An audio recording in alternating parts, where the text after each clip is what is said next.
It is an interactive story by Sean Arnold. It's meant to be a horror, it's text-based. And also, hi, I'm Lily. Yeah. I can't see the chat because this is full screen and I only have one screen. So, if you chat to me, I can follow through. Yeah, you know what I'm saying. You know what I'm saying. For the best experience, please use headphones. You too. Okay. Oh, 1962. A bad year. Your name is Viktor Pavlova. You are an oceanographer aboard the Soviet frigate. I can't even say that. This is going to be so much Russian, and I am not Russian. I don't want to slaughter this. You have been tasked with mapping the ocean floor of a region in the Arctic Sea. You're currently sitting on the cot in your personal quarters. It is a small room with just enough space for a bed on a small desk. A torn envelope lies on your desk. You're fiddling with a small silver locket containing a picture of your wife and daughter. Let's click on the envelope. The envelope has been torn open without much care. There is a letter inside. Dear Viktor, I don't know how much longer I can do this. I haven't seen or heard from you for months. I understand that the work you do is important, but you should be here. If not for me, then for Maya. She needs a father. I wanted it to be you, but you left. Oh wow. Deep. You know the union needed you, but I wish you had stayed when I asked since you left. I'm just gonna say Leo has been coming by more often. Ooh, that dog. He's helping me raise Maya. Just the other day she called him father. Oh, stab to the heart. I wanted to correct her, but I couldn't bring myself to do it because she's a bitch. Because in some ways he is her father.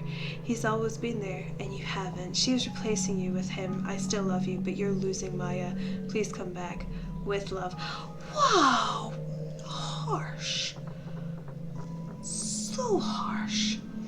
You grab the notebook and leave the room. You head towards the mess hall where the rest of the crew is eating dinner. When you arrive at the door, you hear loud, muffled voices on the other side. You may enter whenever you are ready. Enter the mess hall. You open the door and grab some food. Tonight it is mashed potatoes and peas. Ugh. You sit down at a table and open your notebook. There is a chart of the nearby sea and sign. As you look over your notes, there is a loud burst of laughter from the crew. Okay, I'm going to look at the chart. The charts are maps of the ocean floor that were made using sonography. Sonograph? Something about the charts of this region doesn't make sense to you. In the charts, there's a large body of mass at the bottom of the ocean that doesn't look like any natural formation you've ever seen. It's a kraken. I'm gonna call it now. It's a kraken. This alone perplexed you, but the second chart showed that the mass moved. It's totally a kraken. To be safe, you made a third chart. In the final chart, you saw what appeared to be a chunk of mass break off from the main body. This is tentacle. The shape of this mass does not look like any known animals, and there's no information on any plant-based life that could move that fast. You aren't sure if you accidentally discovered a new species of aquatic life, or if your sensors are on the fritz again. Totally calling it. Laughter. At the other table, the crew is laughing at Yuri. I told you, I really don't want to butcher this. Who has two different plates for his peas and potatoes. A bellowing laugh fills the room. You look over and see Obo, who is grinning ear to ear.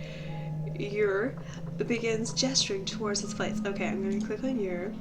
Yur Rizolochi is a deckhand on the ship. He joined the Soviet Navy at a young age, mainly for the free grub and the pay. He has a mild case of, oh my word, okay, bromotactyliophobia, also known as the fear of different foods touching. Aww.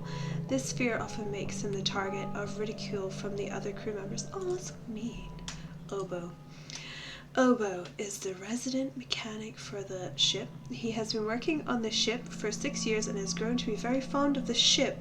You once heard him cooing at the ship's engine when you walked by the boiler room. He has a very large build, but he is very friendly. You have not talked to him much, but you could see that Obo was a very juvenile person, jovial.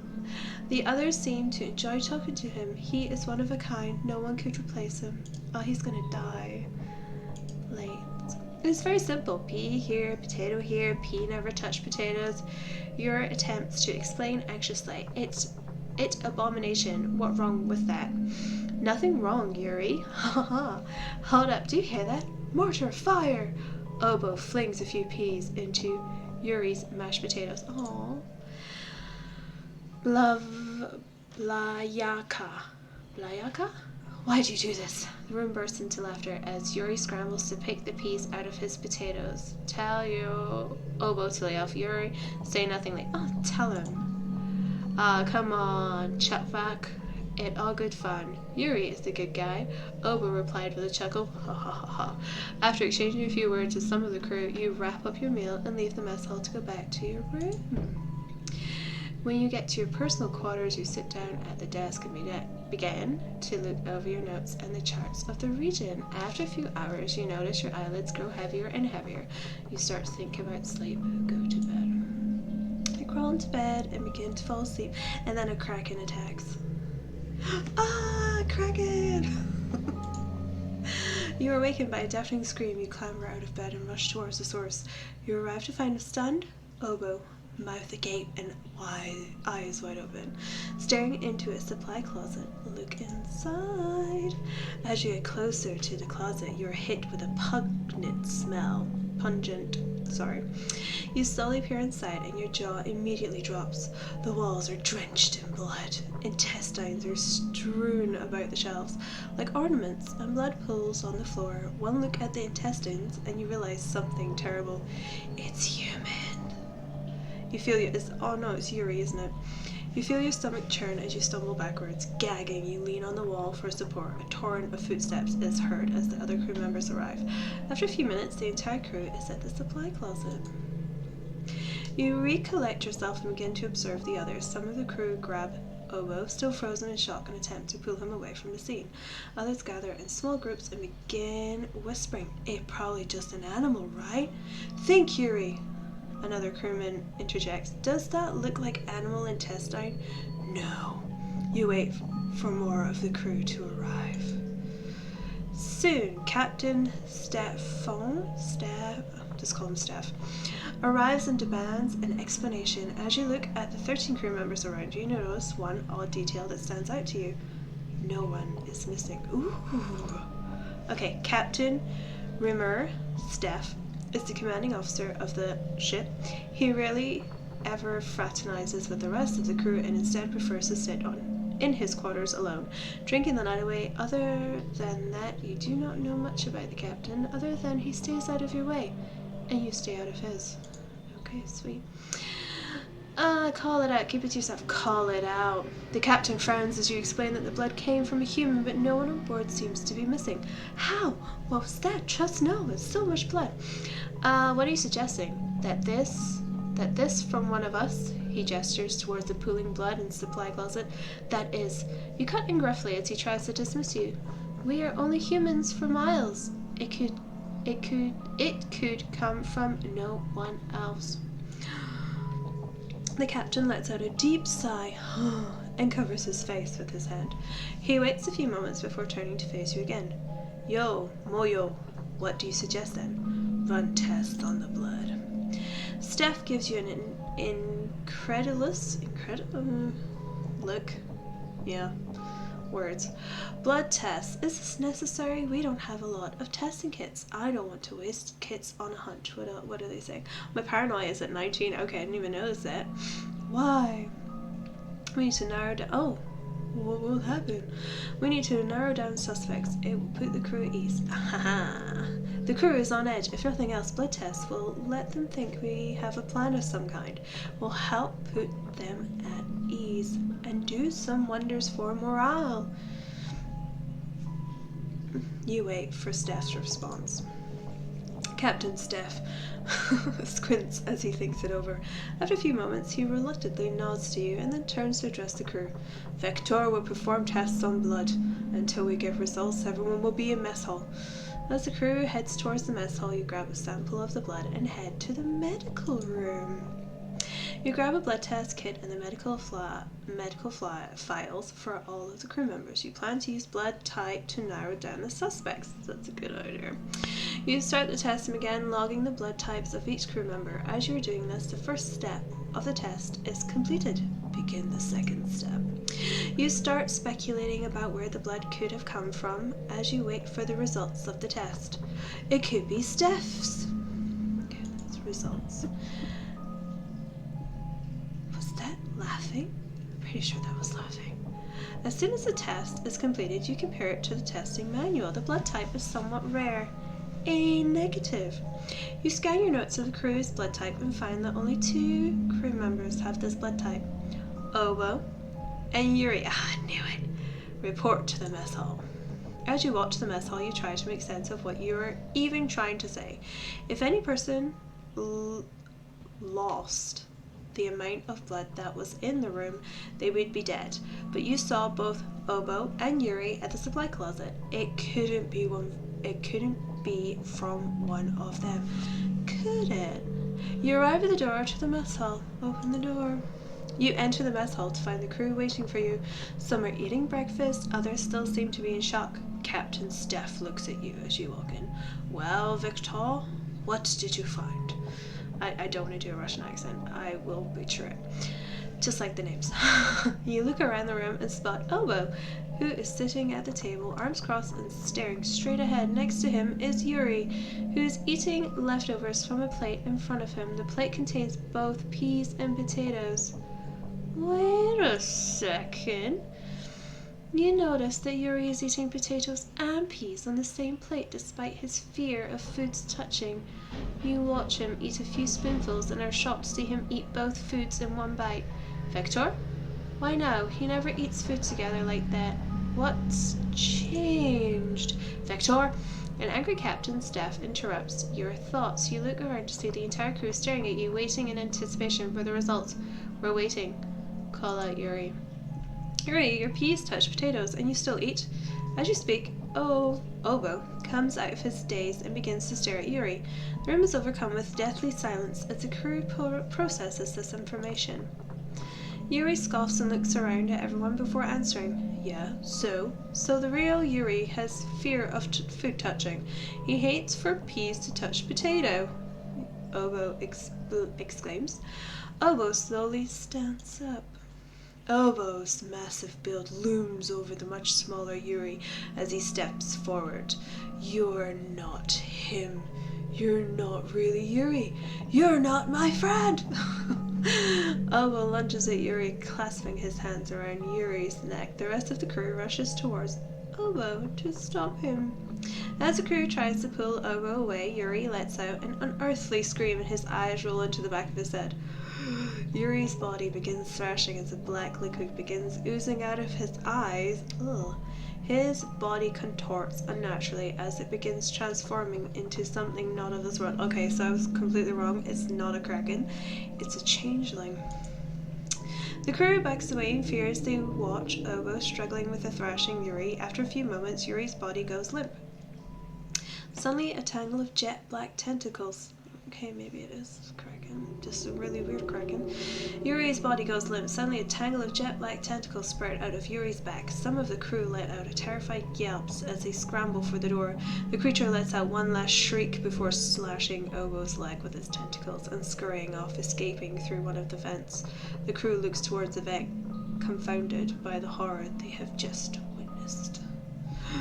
After a few moments, a crew member runs over to Obo and begins to treat his leg. There is some shouting. To your left, you turn to see another crew member lying on the floor, blood spurting from his neck. Oh, but we don't know his name, so yeah, he's clearly not that important. A few people put him on the gurney and cart him out of the mess hall. As you come to your senses, you begin to come up with a plan. We need to evacuate. Under the sea? We have to abandon ship, take lifeboats, and get out of here. Captain Steph stares blankly ahead, almost as if in a daze. As you speak, he looks at you blankly. Slowly, he begins to shake his head, his blank expression gradually turning to anger. Also, my paranoia is at 24. I don't know if that's good or bad. I think it's bad. First off, Vector, you are not captain, I am. Second, we can't abandon ship, not because of some animal. This is not just This was not just animal. That was a monster. It was Yuri. It replaced him. It could do it again. Okay, how do we know there isn't another one among us then, Vector? If we bring it with us, the situation is same. We bring everyone. We bring everyone except Obo. Well, what about the other guy that's been like... this one's gonna get me killed. Okay, let's go with... We bring everyone. The blood we found was A negative. Obo is the only crew member with this blood type now. While he is in shock, he isn't acting strange. We bring everyone. No, there are too many important charts and equipment on the ship to just abandon it. We find creature, we kill creature, that's an order. As Captain Staff walks away, he orders two crew members to accompany him. You look after him with disdain. You look around at the rest of the room as the captain leaves. The rest of the crew is nervously fidgeting. Some stare at the others with suspicion. Other eyes darting back and forth, assessing who they can trust. Others are already huddling in small groups, whispering frantically while occasionally glancing nervously at the others.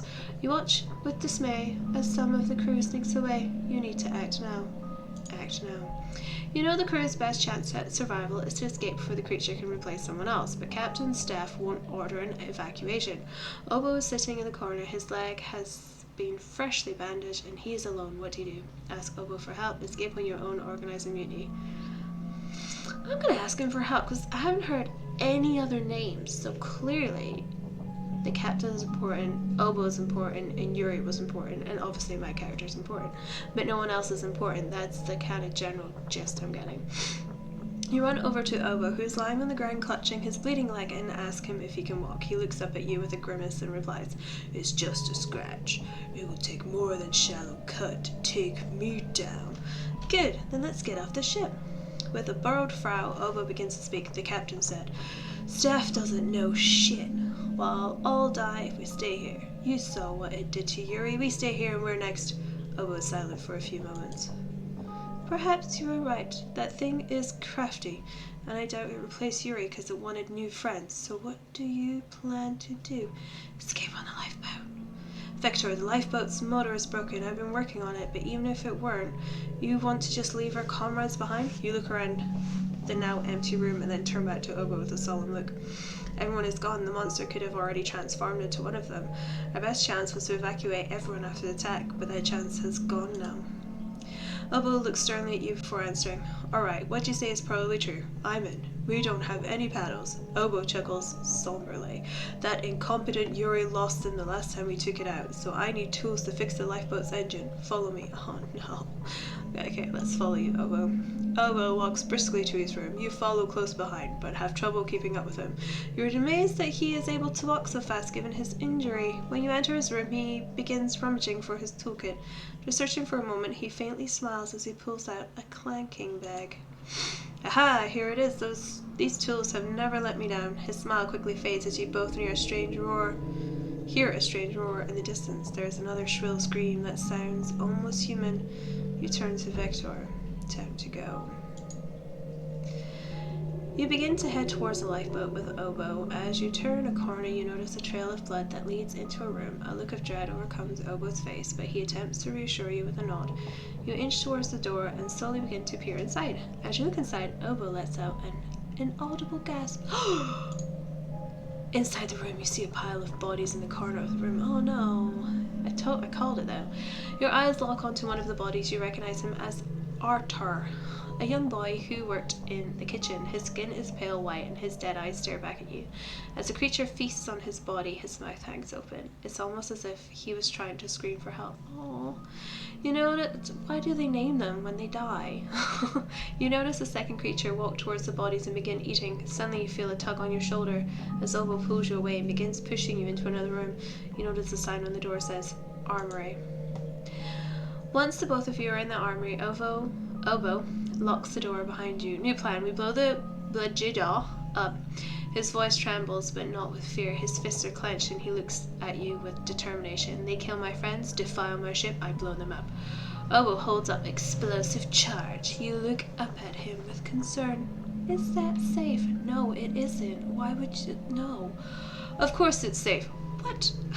You set charges. You get away from charges. They blow up. Safe. Now let's get going. That's not safe. You're on a boat. As he turns to leave, you realize that you don't have any food or medical supplies. Wait, we need supplies. Yeah, you know, that's the thing. Obo looks back at you. That is true. Like, why would he be thinking about that? Alright, you get supplies. I repair ship and arm bomb. Quickly now. You both leave the armory and head your separate ways. That's not good. Why would you do that? You never go separate when there's like a thing that can change into people. You rush to the kitchen and grab some emergency rations. Yeah, my paranoia is it's gonna get bad. Some emergency rations, then sprint to your room. As you run, you hear another low roar. You arrive at the door to your room. Open the door. You open the door to your room. There's no one there. There's a large knife lying on top of your desk. You often used it to open letters or carve when you were bored. You grab the knife, figuring a weapon might come in handy. Yes. You catch a glint in the corner of your eye and look to find your golden locket. It is open and your daughter's face is smiling out at you. You pause a moment before closing the locket and stashing it in your pocket. Oh.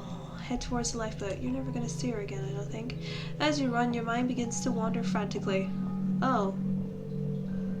Oh, babe, please be alright. Who is it? What if I don't make it out? Please don't die. Okay. As your mind races, you begin to seriously ponder. Where is it? Is it watching me? What if it replaces Obo? Yeah, that's what I'd be thinking. You begin to think, what if it has already got to Obo? What if it replaced him? Will it know of our plan? Does it somehow absorb our consciousness or parts of it? How did it know how to communicate? How did it know how to act so human? Yeah, but it didn't know about the peas and the potatoes, so clearly it doesn't. If it absorbs some of the knowledge of its prey, it could have already gotten Obo and be waiting for me. Even so, the lifeboat is our only escape now. The lifeboat is just around the corner now. Turn the corner. Oh no, it's gone. The lifeboat is now in view. Next to the boat, Obo is waiting. He's anxiously fidgeting with his wrench before he finally sees you. He begins to smile grimly. As you get closer, you slow down before stopping altogether. You can't help but think about how the monster can mimic anyone. What took you so long? We'll hurry on in. The ship is set to blow in 20 minutes. Obo stops for a second and looks at you inquisitively. What is wrong? Is it really you? What are you saying? You think I am that thing? Obo sighs. I suppose you're right to think so. He pauses a moment before continuing. Not sure how to prove I am not monster, but I can tell you, I hate that thing and will kill it. The explosives are armed. Believe me when I tell you. It will bring great pleasure to watch that son of a bitch burn in the explosion, and that is why I'm not a monster. I'm gonna believe him.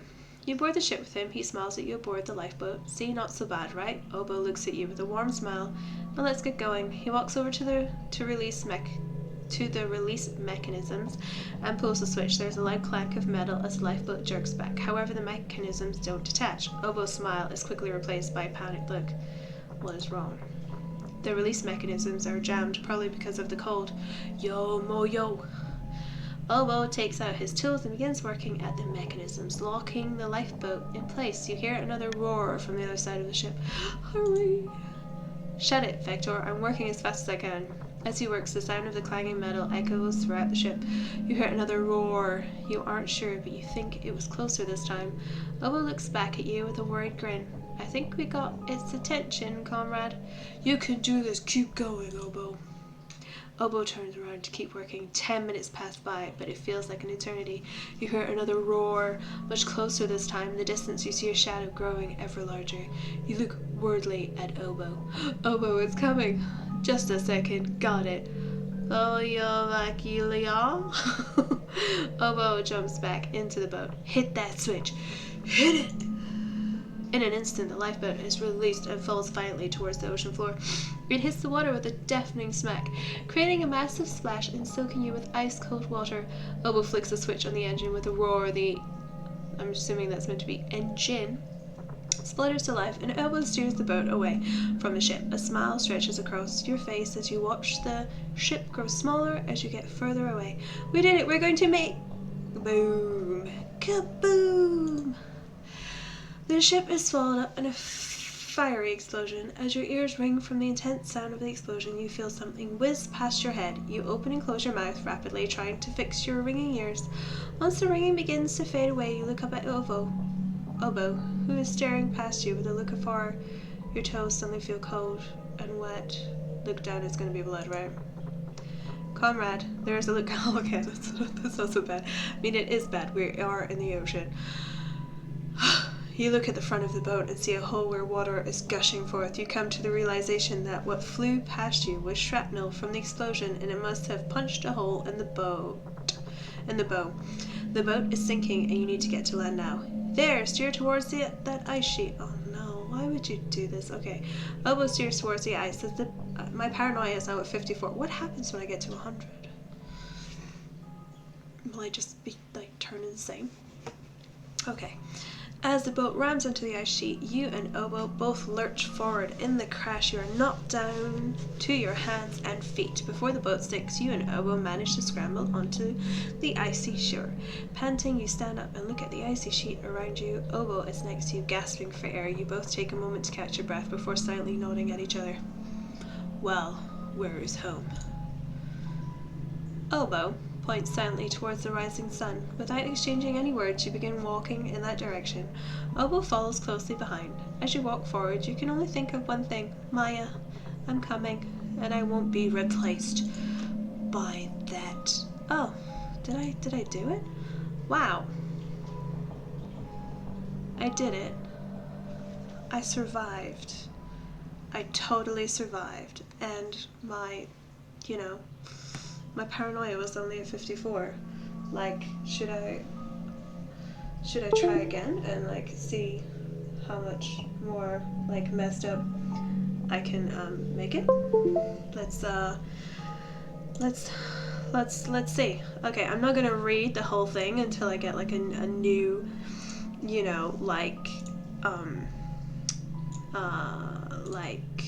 thing. Because there's no point, because that will just take forever. Okay, right. I'm gonna say nothing. Okay, you stick to your corner of the room and finish up your meal. The crew teases Yuri a few more times before finishing their meals and heading back out.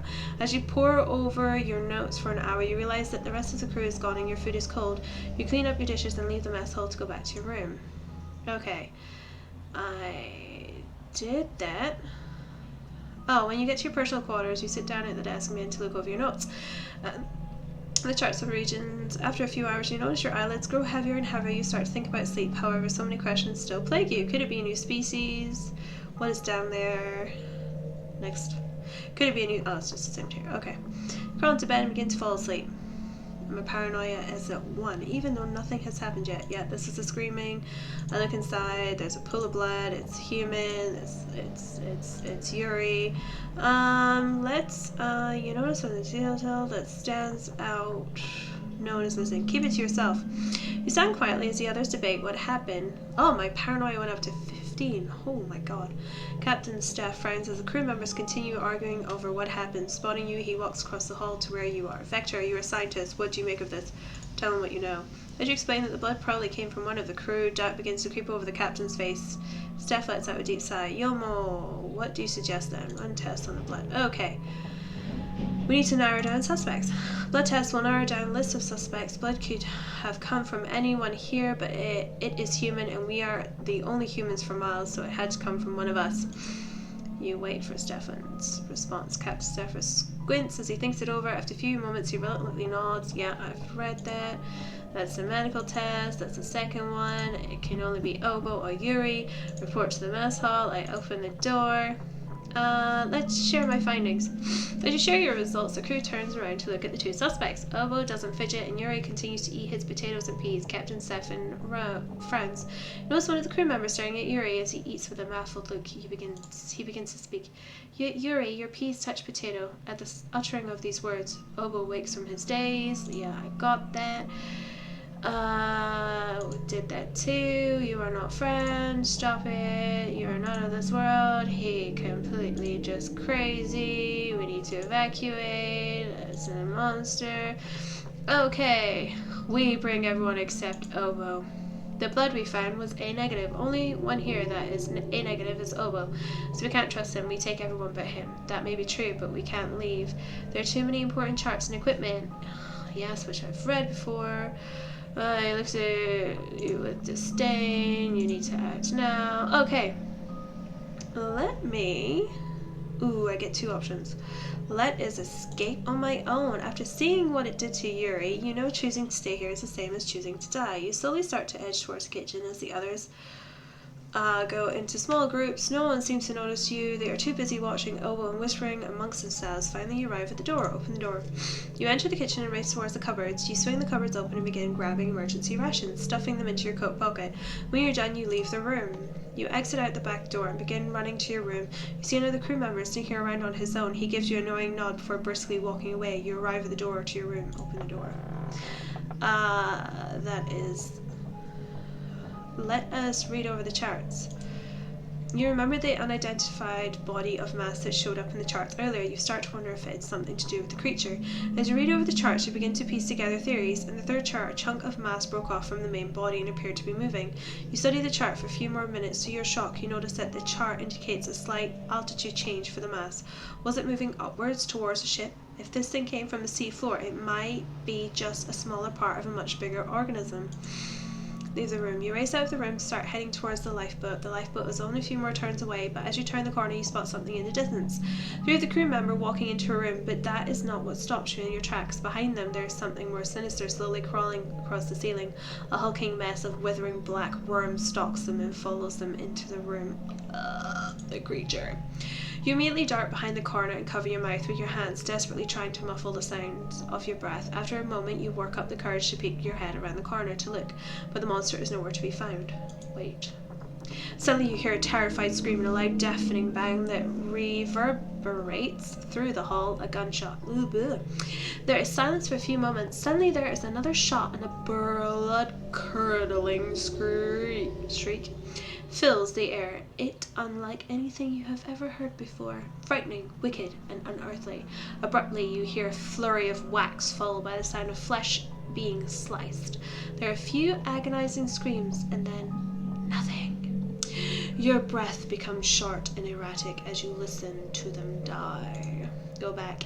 You begin to slowly back away. After a few steps, you turn around and race back the way you came. You'll have to go the long way to get to the lifeboat. As you race through the halls, you notice small blood splatters decorate the walls. The creature has been busy without even thinking. You start to run faster, huffing with every step. As you run, you see a figure in the distance. It looks like Obo. Keep running after the lifeboat. Yeah, I'm not going towards Obo. As you turn the corner, you see the lifeboat in front of you. A wave of relief washes over you as you run towards it and get in. However, relief quickly turns to panic as you realize that the engine has been ripped open. You try to start it, but nothing you do seems to work. You curse at the engine, but that does nothing except make noise. I will paddle. There's still a chance you can just paddle. You scan the entire boat, but can't find a single paddle. Yeah, because Yuri had messed it up. You curse, but find a large pole. Will have to do. You notice the lifeboat is still locked in place by some sort of release mechanism. There's a switch labelled release. Flip the switch. There's a loud metallic clang as the boat jerks forward, but the mechanisms don't release. The bitter cold must have broken the release mechanisms. You frantically try to pry open the mechanisms with your bare hands, but the locks don't budge. In a last-ditch effort, you bang the locks with your fists, your knife, a pipe, but all to no avail. You get out of the lifeboat and slump down against the wall, defeated. There is no hope. Oh, I'm at 70. Whew. As you sit alone with your thoughts, you begin to realize that Obo could have fixed the boat, or any of the mechanics. If they had been with you, maybe you could have survived. You could have seen your daughter again. Your vision grows blurry as tears begin to well up in your eyes. You let out a frustrated yell. Rah! Ah! If I had a gun, I'd shoot it in the air.